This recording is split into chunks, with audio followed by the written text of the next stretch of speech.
আর জান্নাতীদের 120 কাতার হবে। কত কাতার? 120 কাতার। তার মধ্যে 80 কাতার হবে উম্মতে মুহাম্মাদি, বলেন সুবহানাল্লাহ। আর এই উম্মতে মুহাম্মাদির মধ্যে আরো 70,000 স্পেশাল মানুষ আছে। কত হাজার? যারা বিনা হিসেবে বিনা আযাবে ডাইরেক্ট জান্নাতে যাবে ইনশাআল্লাহ। বলে দিব তারা কারা? 70,000। তবে অন্য একটা হাদিসে আসছে যে প্রত্যেক হাজারের সাথে আরো 70,000। তবে শর্ত কঠিন। কিরকম শর্ত? সাহাবীরা বসে ডিসকাস করছেন কে হতে পারে তারা। কেউ বলছেন তারা হয়তো প্রথম দিকের মুসলিমরা হবেন, কেউ বলছেন তারা হয়তো মুজাহিদরা হবেন, কেউ বলছেন তারা বদর যুদ্ধের সাহাবীরা হবে ইত্যাদি। তখন নবী সাল্লাল্লাহু আলাইহি ওয়াসাল্লাম আবার চলে আসলেন, ব্যাক করলেন। ব্যাক করে বলছেন তোমরা কি এই বিষয়ে কি বিষয়ে কথা বলছিলে? তখন সাহাবীরা বললেন আমরা তো ডিসকাস করছিলাম যে কারা হতে পারে সেই 70,000। নবীজি বললেন শোনো, ওই 70,000 মানুষ, এক নাম্বার, ওই 70,000 মানুষ পাখি উড়িয়ে ভাগ্য গণনা করে না। প্রথম কাজটা কি? মানে তারা ইসলাম এত কঠিনভাবে পালন করে যে পাখি উড়িয়ে ভাগ্য গণনা বা হাত দেখা, রাশিফল, এরকম শিরিকের ধার কাছেও নাই। তারা শিরিকের ধার কাছেও নাই। দুই নাম্বার, তারা আগুনের শেকা বা উল্কি দিয়ে, এই ট্যাটু আছে না, ট্যাটু উল্কি আঁকে আগুন দিয়ে, এই ধরনের ট্যাটু উল্কি তারা আঁকে না শরীরের মধ্যে। এইসব কুলক্ষণে সুলক্ষণে তারা বিশ্বাস করে না। তিন নাম্বার, তারা অবৈধ ঝাড়ফুঁক করে না। অবৈধ ঝাড়ফুঁক করে না। বৈধ ঝাড়ফুঁক করা যাবে।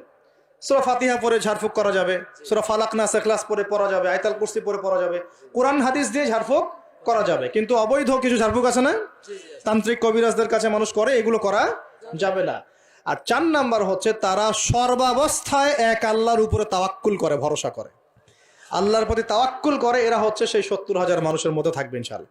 এক সাহাবী দাঁড়িয়ে বললেন, ওয়াকাশা দাঁড়িয়ে বলছেন যে ইয়া রাসূলুল্লাহ, আমার জন্য দোয়া করেন, আমি যেন সেই 70,000-এর মধ্যে থাকতে পারি।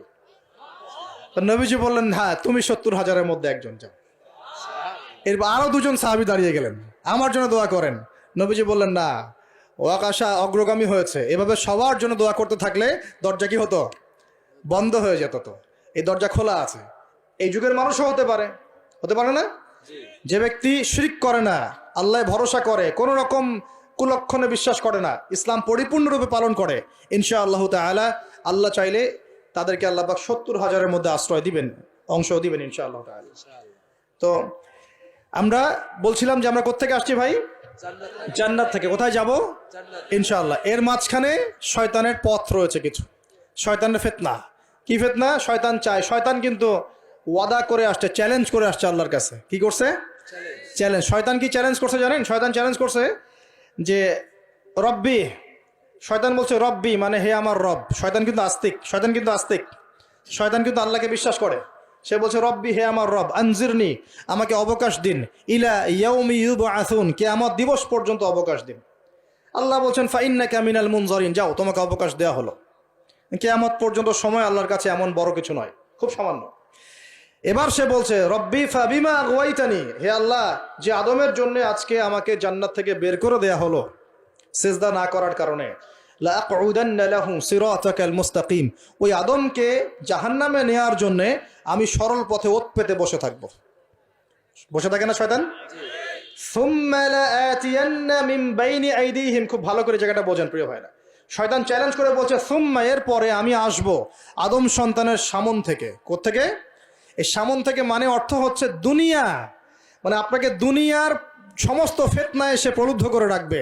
কারণ দুনিয়া চোখের সামনে দেখা যায় না, দেখা যায়। দুনিয়ার অভাবের ধোঁকা দিবে, বেকারত্বের ধোঁকা দিবে, হতাশা, এইটা সেইটা, স্বামী স্ত্রীর ফিতনা, পরিবারের ফিতনা, সামাজিক ফিতনা, আপনাকে দুনিয়ার এই ফিতনায় এসে ব্যস্ত রাখে না? এটা হচ্ছে সামন থেকে আসা। ওয়ামিন খালফিহিম, পিছন থেকে আসবো। পিছন থেকে মানে আপনাকে পরকাল সম্পর্কে হতাশ করে দিবে, এবং পরকাল সম্পর্কে আপনাকে কুধারণা সৃষ্টি করবে, এবং পরকাল সম্পর্কে আপনার মধ্যে একটা গাফিলতি সৃষ্টি করে দিবে যে পরকাল না, পরে দেখা যাবে। হ্যাঁ, পিছনে কি আছে? পরকাল না? পিছনটা পরকাল। তো পরকাল আসবে যখন, তখন দেখা যাবে। হ্যাঁ, বৃদ্ধ হলে তখন তওবা করে নিব, এখনো কি তাড়াহুড়ার কি আছে, পরে দেখা যাবে শেষ বয়সে। এরকম করে আপনাকে ভুলিয়ে ভালিয়ে রাখবে পিছন থেকে।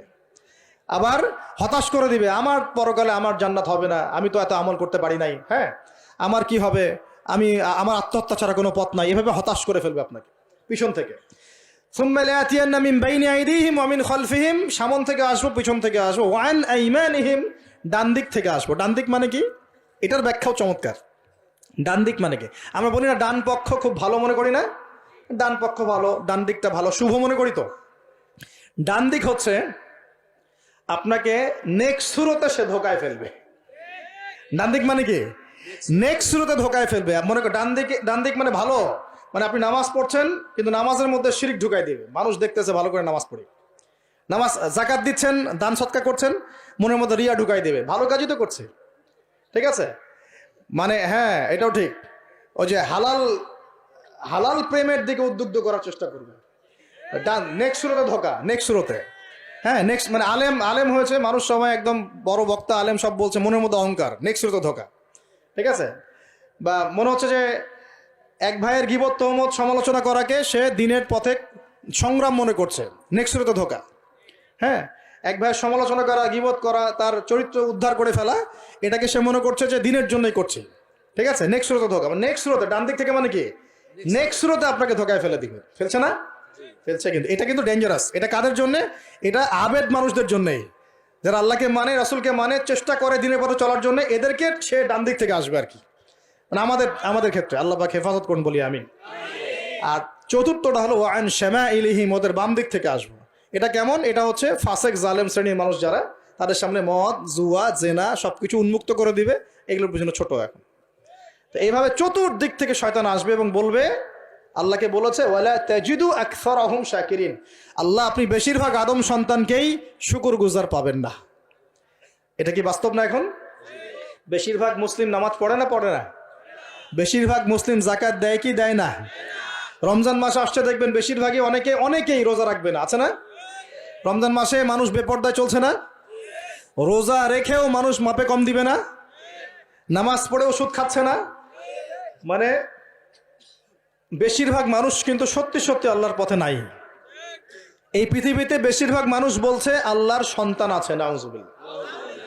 খ্রিস্টানরা বলছে না আল্লাহর সন্তান আছে? তো বেশিরভাগ মানুষকে আমি পথভ্রষ্ট করে ছাড়বো, শয়তান কিন্তু বলে গেছে, এবং সেটা কিন্তু বাস্তব হচ্ছেও। আল্লাহ পাক অন্য সূরায় বলেছেন ওয়া কালিলুম মিন ইবাদিয়াশ শাকুর, আমার শুকরগুজার বান্দা খুব কম হবে। কি হবে?